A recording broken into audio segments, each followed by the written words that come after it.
Yo, what's going on, guys? Aspect Game at once again, GTNH, and I'm standing by my new node right now. As you can see, things have kind of spiraled a bit out of control. I added in a small energized node because to let me review how these things work. So the ethereal shard itself is like dirt cheap to make, 4 Nitor and a balance shard, and then like, dude, okay, whatever, basically nothing. And then you have to right-click ethereal essence into it. So my essences are being made by an EEC right now, which has an Eldritch Guardian inside of it. So from this, I get Examinus and Alienus, and those two combined, you just right-click them on the shard. Then this might be like 4 or 5,000 total, maybe a little bit more than that. And then I let it sit overnight with a small energized node charging it, and yeah, now we are kind of out of hand with the size of the node. So we can jar this now, which will transform this into a regular node. So I shall begin that process. The jarring method of choice is the advanced jarring. This is a recipe, not a recipe, but a research. I forget what tab it's in, but you can search for it on the wiki. It basically makes so you have less of a chance to turn a node into a fading node. So yes, now we have it in here. So let's move this to a more accurate spot, a better spot. We can start de-energizing this node as well. I'm not going to need this for much longer, so we'll let that de-energize. That kind of kills the node from what I remember, but we don't even need that anymore. We're done with him. Okay, so now I got to decide on a good spot for this guy. And this ended up being a lot bigger than I thought it was going to be. Maybe we'll just pick a spot over here. Maybe I'll make a little area for it. Or even the center area here kind of looks nice. Like, what if there was like a roof here and it went up and the giant node was up there? That's an idea. I'll improve upon the design later. So yeah, let's click this node out. Okay, it doesn't look that gigantic. I could have done a lot more actually to this guy. And let's energize it and see what we get. That's going to take a while. And there we go, just formed 123 of all of them. That feels pretty good. Let's see how fast this charges my wands. Let me grab this guy here. This wand pedestal has been waiting for like 10 episodes to be used, by the way. Okay, let's throw you there for now.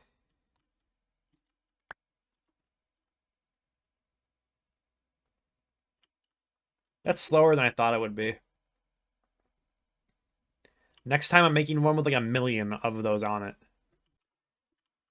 Okay, I put in some work to understand this. I've never actually used these before, but basically what I want to do is keep this singular node as like a hub for all my centivies throughout my base that I need. And how to accomplish that is with a V-relay. So you make a V-relay interface. This is essentially a P2P network, but for V. And this is CentiV specifically because I have an energized node. V is different from CentiV. CentiV is what you get out of an energized node, and it's used for various things in Thaumcraft, but I read the book, honestly. So what you got to do is, this isn't actually animating right now, but it's working, trust me. So the V-relay is able to take the CentiV out of this and transfer it into this P2P V-relay interface. So with this, you're able to copy that with a normal memory card. The advanced one will not work. And then you can paste it to V-relays that are on the same network. So this is my internal network of my like big ME controller. And now I can put that on there. And I can charge my wand now. So you see it's working. Even though there's no node over here, it's working. So now that we have that accomplished, let us go over here. We'll give that one more block. And then I'm going to use my advanced card for this because I have a separate network for V. Yes, input. There we go. Yes, there's an output now. And what I'm going to be doing with this, I need some green, some line cables. So yeah, you might notice this right here. This is my advanced alchemical furnace. And that magically appears. Small costs do so. And now, where's my stuff? We can connect these up right here. And that should be in range. I don't know the range of it exactly, but we're going to learn by doing, which is a fun thing to do. I'm going to relog, and maybe I'll be able to see the V traveling. I got this working. I just need the second V relay, and that's able to connect. This one doesn't connect automatically like the wand recharge pedestal does. You have to manually do it. So I have a world accelerator here as well. I've heard this can speed this up even farther, but we're going to test things out as they are right now. So what this is going to do is you drop items in the center here, and then I'm going to use an Essentia import bus to put them into my AE system. And I currently don't have any storage for Essentia, so it's not taking it out right now. I have a little bit of metallum in there. but I have this right now. The 64Ks are like dirt cheap to make. I gotta make them in the arcane assembler. But yeah, this recipe is so easy. Like, yeah, this looks pretty difficult, but go to the circuit assembler. Like, hold up, wait a minute, this is like super duper cheap. So I just made a whole bunch of these, and now all we gotta do is combine them like this, combine them like that, and now we're cooking. And now I'm using both my wands right now as well. This is the really cool, convenient part of what I'm doing right now. Because I have two wands, one goes on charge, the other one goes into the system. And then I just swap them back and forth like that. So yeah, this guy is going to store my Essentia. And yeah, it already popped in there, so we already had the Metallum in there. There we go. Okay, now let's see how fast this can go. I want to make a open crate as well. Need to get some living wood for that. Oh, the open crate's just like a dispenser, because it looks like you need to drop the items in here to make it work. The open crate will drop things directly downwards. So I mean, let's just limit test it and see what we're doing here. So I'll turn this on. Did this connect to power? Probably not. That would be because this is facing the wrong direction. There we go. I can't tell if it's faster or not. My question is this a tile entity? I'm trying to judge by the noises. Not sure. I can't tell if it's quicker or not like this. I wonder if the limiting rate is the import bus. Maybe I should throw a... what's it called? A capacity card on there as well. Then it could do multiple at the same time. That's a crafting card. I'm out of the capacity cards. Let's go make some. This is like, I don't even know why I'm doing this. This is like my crackhead, like, pet project I'm doing right now. A little secret. We're not going to do it this episode, but assembly line is done, guys. We're just going to hold off for a minute because I have a side project I want to do. Yo, forget the open crate. You can upgrade that and do an alchemical grate. So I did that. And now if you place items in here or pump them in with AE2, it automatically places them for you. And now I can't tell if this World Accelerator is actually doing anything. I don't think it is. I don't know if I'm rate limited by my output, which is very possible. I threw in a secondary Essentia import bus. I didn't notice it get faster. I timed it actually. It still takes 13 seconds for 32 items, and I was using the air shards. So I mean, I don't know. We're gonna play with it a little bit. We could see if we can figure this out. Maybe somebody on the Discord somewhere knows what I'm trying to do. But I thought this would be world acceleratable. But I mean, it is kind of plenty fast already. I might be requesting some ridiculous crafts soon, so maybe that can change. But for now, it's pretty okay. Never mind, I figured it out. So if I drop in items now, it goes super quick. And the reasoning is because down here, the world accelerator is down here with a little redstone circuit. So it's enable earth redstone. I have a remote comparator with the crystalline eye set to the alchemical grate. So that is seeing if there are items in the grate. And if there is, it turns on the world accelerator. So now that I place a bunch of things in there, and they go way quicker now. Yeah, which is pretty good. I was not rate limited by these two things, at least. Maybe just one I wasn't even rate limited, so let's destroy one, and then we'll see.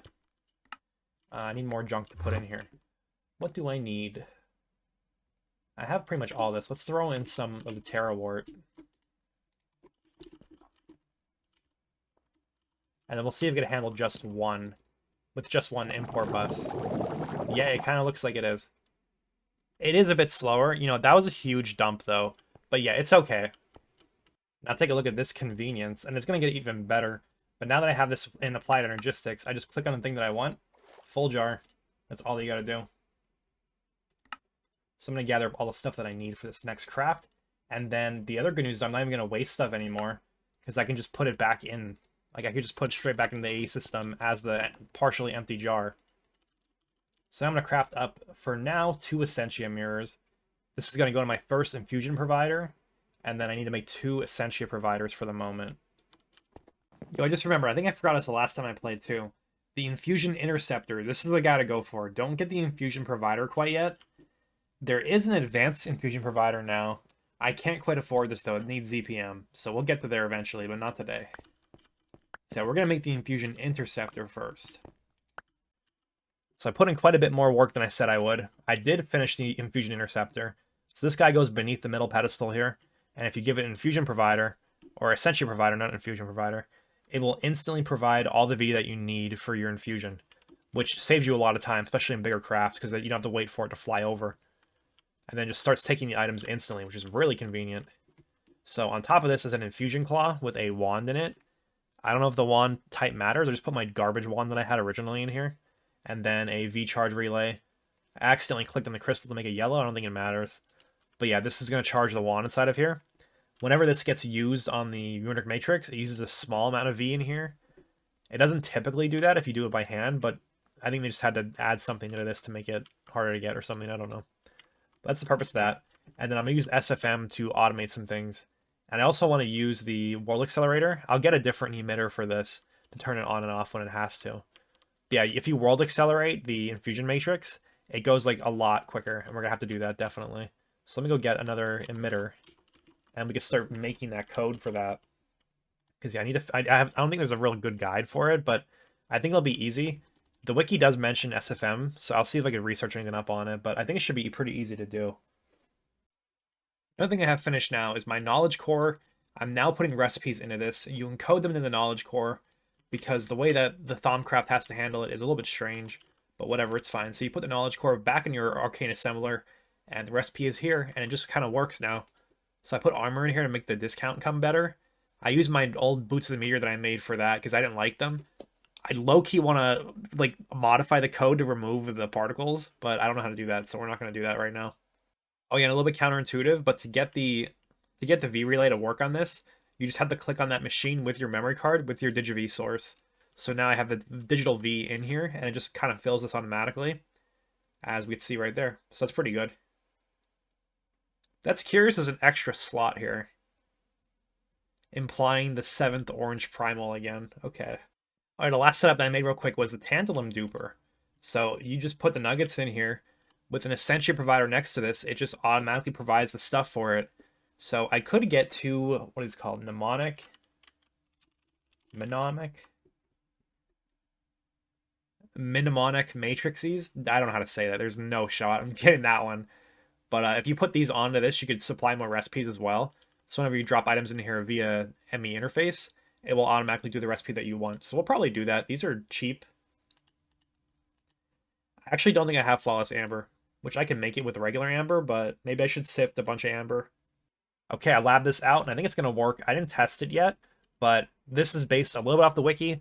The wiki setup's pretty simple, so I just kind of like read through it real quick and then copied it based on how I wanted to do it. We could easily add more pedestals as well if I have recipes that need more pedestals, because this is very an easy setup to duplicate as well. But yeah, let's take a look at it. So I have my main net here, which has all my items and V on it. This guy is going underground here. This hits my Essentia provider, which goes to my Infusion Interceptor that covers the V for the recipes. Now I have a subnet with a controller. The purpose of this is because I needed a lot of channels. So my main net interface is over here. I want this to be easily accessible because this is going to not only insert the items, but it's going to be where I'm going to take the items out. So as you know, a finished item in Thaumcraft appears in the center and it just kind of pops into place. Thankfully, the way I'm doing this, I have a storage bus on here already. So that will see it, and then my import bus will take out the filtered item and send it here. So I'm going to filter this import bus with the recipes when I put them in here as well. So yeah, what's going on underneath is this is inserting the recipe into this secondary interface. This needs to be blocking mode, I believe, and this will need an advanced blocking card. Do I have one? I do have one. Okay, cool. So now that that's set up, this will send items into here, which will distribute the items through the storage buses to different pedestals wherever they got to go. So when you're programming this, you want to program the first item in the recipe of like the processing pattern to be the middle item, the one that you want on the pedestal, because this storage bus is the highest priority at 100. So all the other ones, they share a priority with the opposite side one to try and like help stagger the items a little bit. Doesn't really matter, to be honest. If you have enough stability, you can just throw the items in there, but like this is 98, 96, 94, and it keeps going down. And the same over here, like just opposite. And then over here, we have I already mentioned this with the Infusion Claw. This has a crappy wand in it that I used to use. I think that's fine. If it's not fine, I'll figure it out. And then it's charged by the V relay, which comes from my node over there, which is from my V relay interface. Now I have a remote comparator now with a crystalline eye, which is watching the middle pedestal. If that middle pedestal has an item on it, so let's say it has an item right now, this redstone turns on, the world accelerator begins, and this starts spinning. This is trying to click on the runic matrix. So because I'm sensing when there's an item in the middle always with my comparator, my accelerator will only run when I have items in the infusion altar. So when this is done, it's going to pull the item out. If it's done, it's done with, so it shuts off. But if it's going to continue, it'll refill it and it'll keep going automatically. So hopefully that makes sense. That's the logic behind all this. The wiki articles seem pretty helpful, but yeah, it's pretty straightforward, honestly. Once you have a good idea of how, I guess, the mechanics behind it work in other situations, this one becomes a lot easier to go for. And you know, this is not going to be an ism. We're going to have a cooler block here. I'm in the end. There's more shenanigans going on. So I have an EC for Enderman in the end now for the purpose of getting Ender Shards. Now, these things are going to be used for Ichor. I don't know what this does, but this is what the main use for it is going to be, is for the Ichorium. And I need this for various crafting recipes to upgrade my Thaumcraft stuff, and apparently makes good rotors, so we'll look at that later. But I haven't noticed it drop any yet, but I assume it's working, because the biome is called Sky in here, which is like just the old way they used to call the end biome. But I've been watching this to try to see if it still drops them. Have not confirmed it yet, but I can go look at my AE system, because I probably missed one or two of them.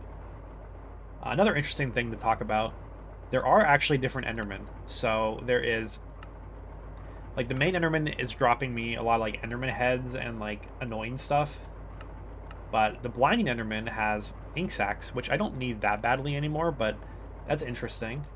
The Cursed Enderman kind of like shares a loot table with the Witch, but it doesn't have redstone. But the good news is the Lightning Enderman has like only redstone on it, so this is an option if I need more redstone later on, but I'm like annoyed at the drops the Witch is giving me, because the Witch also takes more energy as a baseline. And then the Icy Enderman has snowballs and ice, which is actually kind of cool. The ice has some uses for me, because I want to use this in the acclimatizer. So I might actually switch this out to an Icy Enderman at some point, but maybe not right now. We'll have to look at that.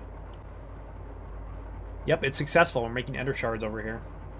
Okay, so the other one I'm waiting on is my Zombie Pigman. Oh, this is so slow.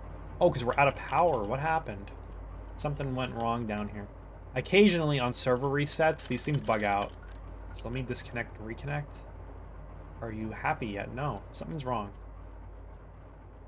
Something is not right in this area. I didn't change anything, so I don't know what the problem is. Well, I'm very confused right now. Somehow this output here, or the input rather, was set to output. I don't know if this was ever set up correctly, and it just lasted that long because it had so much RF in it. I don't know, but now it's working, so we're happy. And my train of thought, I lost it.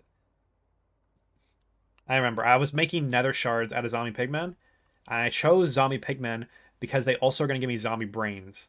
And rotten flesh is also very useful for me. Let's take a look at why. So, rotten flesh.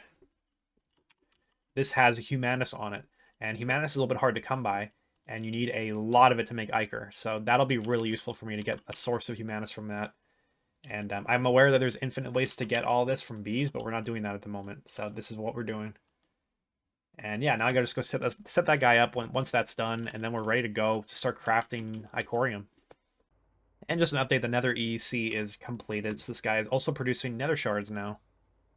Everything's in order. We're ready to test out if the Ichor is able to craft, so let me request 2 of these. By the way, I realized recently that I can make my A2 network wireless, so we're going to do that very soon, by the way. Okay, we're here, but we didn't start. Is that correct? 1, 2, 3, 4. Oh, something like lagged.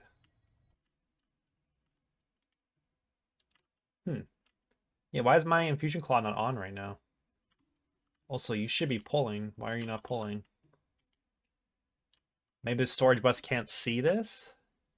Curious. This should be an export bus. That's the problem. Let me fix that.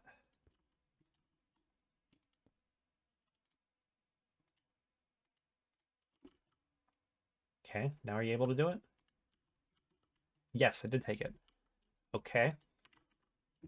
Now did it do both of them? It did. Let me request 4 of them this time, and we're going to watch it closer. See, yeah, it's not triggering. What are you doing? Maybe it's working, I just don't see it. This is so strange. Something's going on. Like, yeah, this is on, but my infusion claw is not spinning anymore. Okay, that was quick. Something strange is going on, but I guess it works for the most part. Like, yeah, the infusion claw's not updating. Why are you being so difficult? Let me break the redstone and replace it. So it does seem like the quality of the wand has some kind of influence on this. Is this thing out of energy? No. See, I'm not sure what the problem is with this. I'm kind of confused at the moment. But it seems like on repeat crafts, it takes a long time for the infusion claw to start back up. Like, something is going on. What if I give it a timer? Yeah, like it needs to stop and then restart, and it's not doing that because the items are being inserted so quickly. So this redstone signal will continue the whole time, no matter what. And I think that the quality of the wand is correlation with the speed as well. It says here that the stability is influenced by it, but I'm not sure if that's the only thing that's influenced. But I mean, it does work. It's just kind of messed up right now. So yeah, let me give this a timer, and then we'll see if that fixes it. I figured it out. So apparently you need to also will accelerate the infusion claw because it's just quite slow. So now we should be able to do everything if I would connect up the infusion claw to the red alloy as well, which I forgot to do, but it's okay, because now we did it. So we should be all good now. Let's just make sure the claw spins when I put an item in. Yes, awesome. Okay, so apparently it just takes a minute to rev up. Whatever, sure, I believe it, I buy it. And now we should be good. The craft should go much smoother and much more quickly, which is perfect and exactly what I needed. Okay, we're going to end it there for today. So I could do a whole bunch of upgrades on my equipment, basically. So I can make these super upgraded Thonic Tinkerer Kami armors. And these are going to give me spacesuit capacity as well. And I believe creative flight, which is pretty cool. It looks a little bit interesting. If you've never seen the full set before, we could try it out. We'll make it just to make it. You know how it is. I want to make a better staff for this because apparently it increases stability to have a better wand or staff in there. I do also want a staff to replace this wand for like foci usage, you know? So those are two things on my list. And I also can, I believe I can upgrade to the best tier of wand that I can for the moment, which is like some kind of Icorium adorned whatever wand, you know how it goes. So a little bit more research required there, but we can upgrade a lot of things like that. And yeah, we're in a good spot now. So the reason for this detour, one of the largest reasons, was to be able to mass produce arcane borers, by the way. So now that I have automated crafting for thaumium, automated crafting for infusion, we can mass produce these and start working on blood magic meteors. And that is going to be my favorite thing ever if I can get that fully set up because, oh, it's just so cool. And you're going to see why. Because not only is it a huge boon to progression, it's just like badass in general. So we're going to see that hopefully in the next couple episodes. But yeah, until then, guys, thank you all for watching. I will see you next time, and have a good day.